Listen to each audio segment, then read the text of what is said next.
Olá, queridos, a paz do Senhor. Eu sou o pastor Enilson Tavares, líder da Assembleia de Deus em Presidente Juscelino. Com alegria saúdo nesta oportunidade o nosso querido pastor Francisco Raposo, presidente da SEADEMA, e em seu nome saúdo os demais ilustres membros da mesa diretora. Saúdo também o pastor Rosivaldo Cardoso, coordenador da Comissão de Educação e Cultura da nossa convenção, bem como os demais membros da referida comissão. Felicito-os pela iniciativa deste importante projeto, tendo como base a leitura diária das lições CPAD. Exalto a Deus pela oportunidade de poder ministrar a reflexão de hoje, 13 de novembro de 2023. Desejo muito que os nossos irmãos da Assembleia de Deus no Maranhão, bem como a tantos quantos tiverem acesso a este áudio, sejam abençoados com a reflexão de hoje. Neste trimestre estamos estudando até os confins da terra, pregando o Evangelho a todos os povos até a volta de Cristo. O tema da lição a ser estudada no próximo domingo é Missionários Fazedores de Tenda. O texto áureo assim diz: Vós mesmos sabeis que para o que me era necessário, a mim e aos que estão comigo, estas mãos me serviram. Atos 20, 34. A verdade prática diz: é possível servir a Deus e aos outros por meio de sua profissão, onde quer que você vá. O tema sugerido pela epígrafe de hoje é Paulo trabalhou em seu ofício para ganhar o pão de cada dia. E a leitura bíblica encontra-se em Atos 20 e 34, 2 aos Coríntios 11, 9 a 12, 1 aos Tessalonicenses 2 e 9.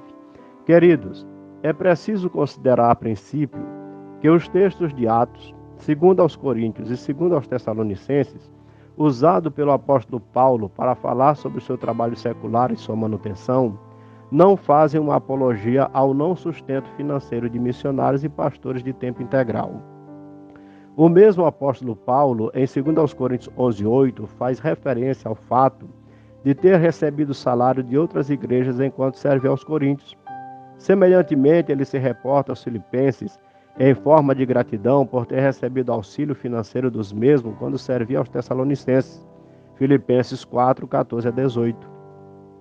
Precisamos entender as palavras de Paulo à luz do contexto em que ele vivia.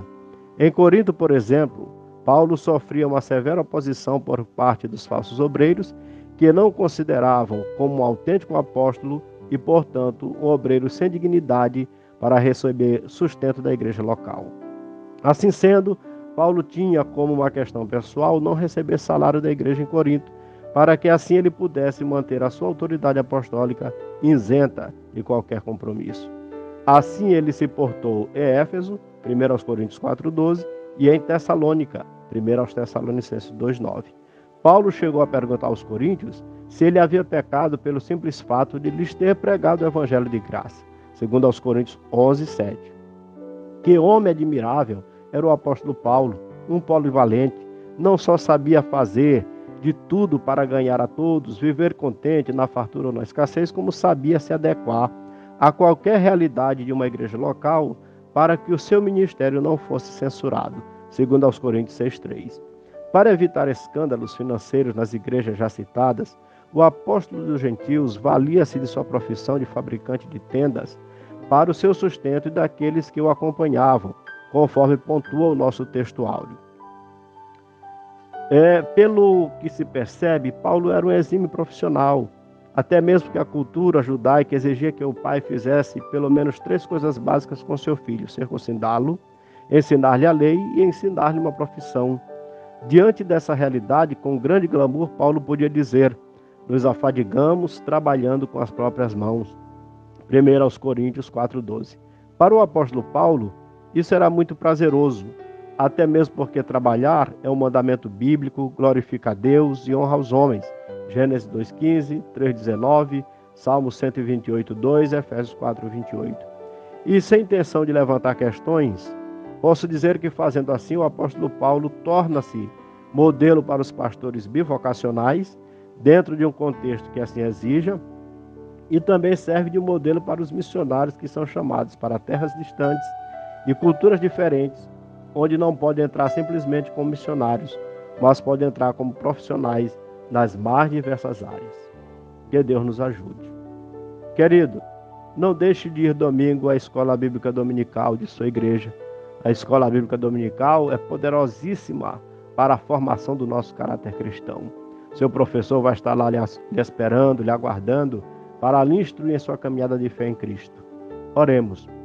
Querido Deus, nosso Pai, abençoa todos quantos estão ouvindo esta reflexão, para que sejam abençoados e fortalecidos em Cristo Jesus. A graça do nosso Senhor Jesus Cristo e o amor de Deus e a comunhão do Espírito Santo seja com todos vós. Amém.